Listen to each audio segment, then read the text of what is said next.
Hello అండి, last షాట్లో ఈ వెజిటబుల్ క్లాత్తో ఏం చేయొచ్చు అనేది చూసారు కదా. ఇక్కడ ఇంకొక యూజ్ఫుల్ ఐడియాని చూపిస్తున్నాను.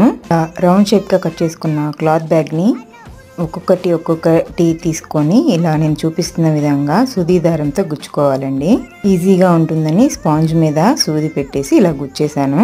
అయిపోయాక వాటిని టై చేస్తే మంచి ఫ్లవర్ రెడీ అవుతుంది. ఆ ఫ్లవర్కి నేను వైర్ని యూజ్ చేసి ఒక స్టెమ్ లాగా క్రియేట్ చేశాను. ఇలా 2-3 మనకి కావాల్సినన్ని ఫ్లవర్స్ తయారు చేసుకొని పక్కన పెట్టేసుకోవడమే. వాటిని ఏం చేయాలి, ఇప్పుడు ఫ్లవర్స్ అయితే రెడీ చేసుకుంటాము. తర్వాత వాటిని ఎక్కడ పెట్టాలి, ఎలా యూజ్ చేయాలి, దానికోసం నేను ఇంట్లోనే రెడీ చేసుకున్న ఫ్లవర్ వాజ్ని యూజ్ చేసి ఈ ఫ్లవర్స్ని 2 కలిపి ఒక ఫ్లవర్ వాజ్ లాగా రెడీ చేసుకున్నాను. ఫ్లవర్ వాజ్ ఎలా చేశాను అనేది నెక్స్ట్ షాట్లో మీకు చూపిస్తాను. ఎలా అనిపించింది నా ఐడియా? నచ్చితే లైక్ చేయండి, సబ్స్క్రైబ్ చేసుకోవడం మర్చిపోవద్దు.